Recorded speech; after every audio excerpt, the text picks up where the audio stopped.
Hello everyone, नमस्कार। आज हम बात करेंगे राइट्स ऑफ पार्टनर्स की। देखिए, पार्टनरशिप फर्म जो बिजनेस है तो उसके बारे में जितना भी जो उसके लिए लॉ है वो कहाँ लिखा हुआ है, हमने बात की थी लास्ट वीडियो में, इंडियन पार्टनरशिप एक्ट 1932 में।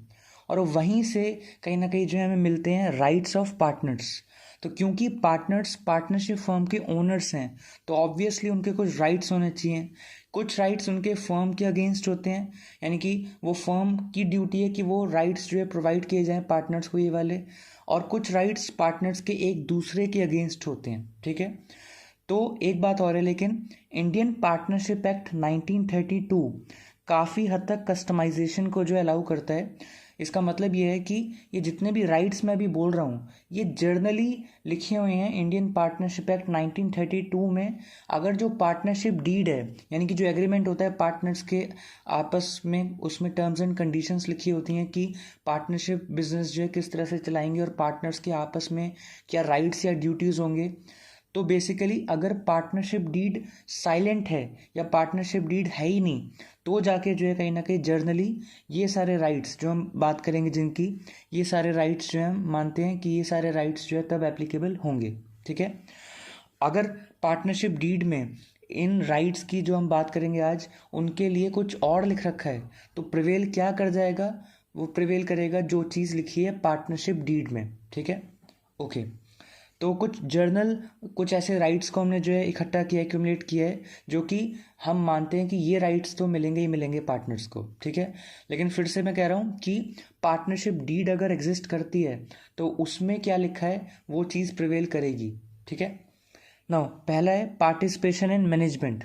तो ऑब्वियसली क्योंकि ओनर्स हैं पार्टनर्स उस पार्टनरशिप फर्म के, तो मैनेजमेंट में पार्टिसिपेशन तो मिलनी ही मिलनी है, क्योंकि वो कैपिटल कंट्रीब्यूट कर रहे हैं। तो कैपिटल कंट्रीब्यूट कर रहे हैं तो उनका हक बनता है कि वो मैनेजमेंट से रिलेटेड जो डिसीजंस लें, चाहे वो डे टू डे के डिसीजंस हों, चाहे वो ओकेजनली जब वो मिल रहे हों तब के डिसीजंस हों। तो चाहे किसी भी तरह का पार्टनर है उसका एक हक बनता है कि क्योंकि उसने जो है अपना नाम दिया है एज अ पार्टनर उस फर्म को, तो जो है कहीं ना कहीं उसका पूरा हक है कि उस फर्म से रिलेटेड चाहे छोटा हो या बड़ा डिसीजन हो उसकी भी उस पार्टनर की से होनी चाहिए, ठीक है। तो ये पहला हो गया पार्टिसिपेशन इन मैनेजमेंट। दूसरा है इंस्पेक्शन ऑफ अकाउंट्स। ऑब्वियसली कोई भी ओनर, उसको जो है पता होना चाहिए कि उसका जो पैसा है वो किस तरह से जो इन्वेस्ट किया जा रहा है, उससे कितने रिटर्न्स जनरेट हो रहे हैं, या जिस पार्टनरशिप फर्म का वो ओनर है, वन ऑफ द ओनर्स है, तो वो कैसा परफॉर्म कर रही है।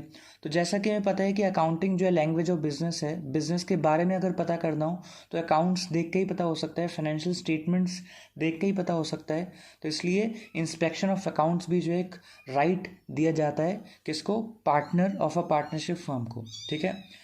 तीसरा है राइट टू शेयर प्रॉफिट्स।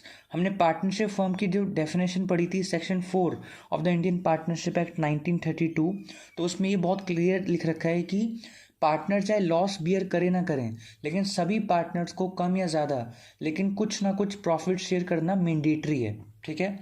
तो ये राइट है सभी पार्टनर्स का कि उनको कुछ ना कुछ प्रॉफिट का शेयर मिलेगा।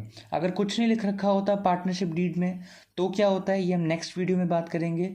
लेकिन ये पक्का है कि पार्टनर्स जितने भी हैं उन सबको कुछ ना कुछ प्रॉफिट का हिस्सा जो है मिलेगा। फोर्थ है right to receive interest on loan provided to partnership firm at agreed rate और 6% per annum if partnership deed is silent. अगर पार्टनर जो है एज अ आउटसाइडर होने की हैसियत से, मतलब ओनर की हैसियत से जब वो देता है वो तो कैपिटल होती है, ठीक है, लेकिन आउटसाइडर की हैसियत से जब वो पार्टनरशिप फर्म को लोन प्रोवाइड करता है तो वहाँ पे उसको जो है पार्टनरशिप फर्म से इंटरेस्ट मिलना चाहिए ही चाहिए। तो हम क्या देखेंगे इसमें कि पार्टनरशिप डीड में कितने रेट से जो है लिखा हुआ है इंटरेस्ट, तो अगर वहाँ पे कुछ लिखा हुआ है तो वो प्रिवेल करेगा, हम उसको इंपॉर्टेंस देंगे। लेकिन अगर वहाँ पे कुछ नहीं लिखा है या पार्टनरशिप डीड ही नहीं है तो फिर जो है ये चीज़ लिख रखी है इंडियन पार्टनरशिप एक्ट 1932 में कि बाय डिफ़ॉल्ट फिर हम मानेंगे कि पार्टनरशिप फर्म 6% पर एनम से जो इंटरेस्ट देने के लिए जो है एग्री करती है, ठीक है। तो इस चीज़ को भी हम जो है डिटेल में नेक्स्ट वीडियोस में बात करेंगे। लेकिन एक बात ध्यान रखिएगा, यहाँ पे पार्टनर ने ओनर की हैसियत से नहीं, बिल्कुल प्योरली एक आउटसाइडर की हैसियत से लोन दिया है पार्टनरशिप फर्म को, ओके। फिफ्थ पॉइंट है right to take any decision individually for the firm in case of emergency.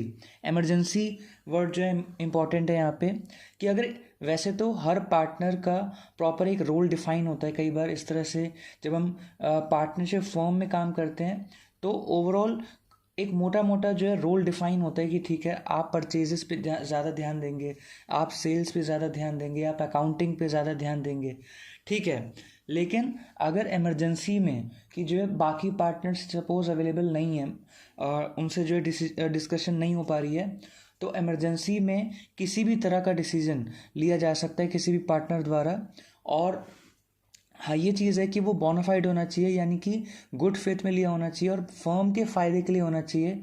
लेकिन इमरजेंसी सिचुएशंस में अगर पार्टनर को एक्सप्रेसली बता नहीं रखा वो चीज़ करने को, पर तब भी वो कर सकता है, क्योंकि उस वक्त फर्म के लिए वो चीज़ करनी या फर्म के लिए कहें कि वो डिसीजन लेना बहुत ज़रूरी है, ठीक है। तो किसी भी तरह का डिसीजन जो है लिया जा सकता है किसी भी पार्टनर द्वारा, भले ही उसको एक्सप्रेस अथॉरिटी उस चीज़ की हो या नहीं हो। लेकिन ये एप्लीकेबल पॉइंट कब है? ये एप्लीकेबल है एमरजेंसीज के वक्त पे, ठीक है। जैसे सपोज भूकंप आ रहा है, या सपोज जो है कोई भी अवेलेबल नहीं है और अचानक से कोई डील क्रैक करनी है, तो वहाँ पे अगर हम डिले करेंगे तो जो है नुकसान हो सकता है। तो इसलिए वहाँ पे क्विक डिसीजन मेकिंग हो, उसके लिए जो है लॉ खुद कहता है कि अगर इमरजेंसी में उसने जो है डिसीजन ले भी लिया, बोनाफाइड है, वो डिसीजन गुड फेथ में लिया गया है, फर्म के फ़ायदे के लिए लिया गया है, तो वो कोई गलत नहीं कर रहा है, वो पार्टनर अपनी जगह जो है बिल्कुल सही है। नाउ सिक्स्थ है right to get indemnified if he has paid an amount on behalf of firm. कई बार क्या होता है कि फर्म का खर्चा होता है लेकिन पर्सनल लेवल पे जो है पार्टनर बियर कर लेता है। ये भी इमरजेंसी सिचुएशन में होता है कई बार, या कई बार पार्टनर्स रिक्वेस्ट करते हैं कि आप प्लीज़ अपनी जेब से ये खर्चा दे दीजिए, बाद में हम जो है आपको इंडेमनीफाई कर देंगे। तो ये भी जो है अपने आप में एक राइट होता है कि अगर कोई पार्टनर अपनी जेब से पर्सनली कोई चीज़ बियर करता है, फर्म की पॉकेट्स के बजाय उस एक पार्टनर की पर्सनल पॉकेट से अगर कोई खर्चा हो जाता है, तो फर्म की जिम्मेदारी है, या कहें कि बाकी सारे पार्टनर्स की जिम्मेदारी है कि उसको रीइंबर्समेंट जो है दी जाए, ठीक है। सपोज़ अगर कोई 10,000 का खर्चा फर्म ने करना था, लेकिन चलो फर्म के बैंक अकाउंट में फर्म के पास पैसे नहीं थे, बाकी पार्टनर्स के पास भी नहीं थे, तो पर्सनली एक पार्टनर ने जो है वो खर्चा कर दिया 10,000 का, तो अब जितनी जल्दी हो सके फर्म का, या ये बोलें कि जो बाकी सारे पार्टनर्स हैं उनकी ड्यूटी बनती है कि इस पार्टनर को 10,000 फटाफट जो है रीपे किए जाएं, रीइंबर्समेंट हो। तो ये हो गया राइट।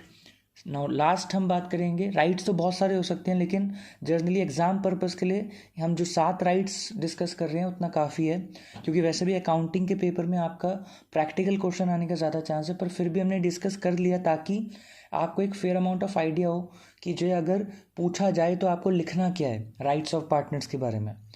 7th राइट की हम बात करते हैं, right to retire after giving proper notice.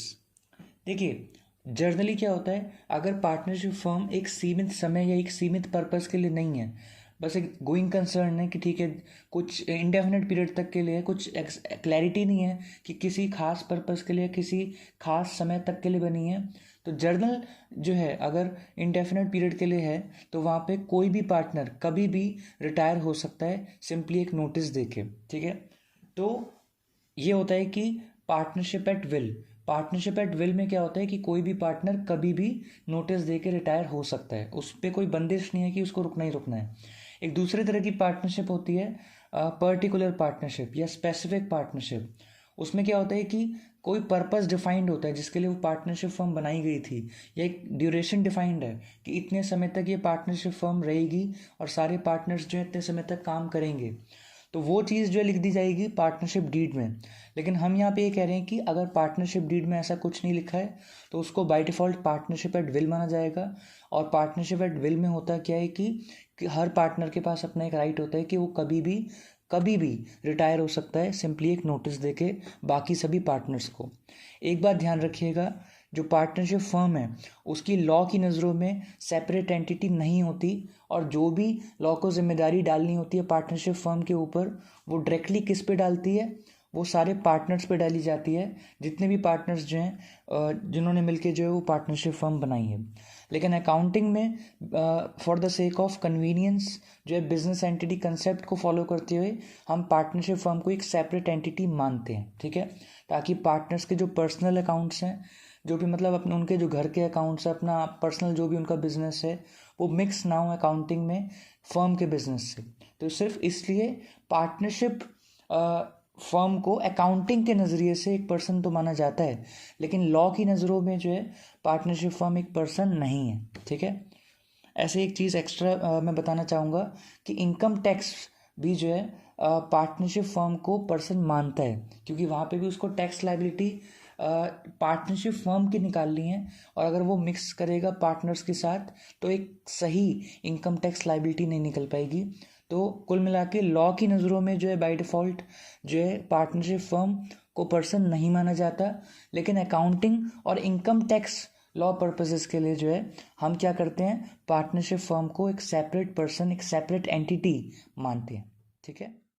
ना इसी के साथ हमारा जो टॉपिक है राइट्स ऑफ पार्टनर्स, जो ये काफ़ी अच्छा और एक स्मॉल टॉपिक था, और काफ़ी कुछ सीखने को मिलता है हमें पार्टनर्स के राइट्स के बारे में, कि पार्टनर जो है अगर पार्टनरशिप डीड साइलेंट है तो कुछ मिनिमम राइट्स उसको मिलने ही मिल रहे हैं, तो वो कौन से हैं, तो इसके बारे में हमने बात की।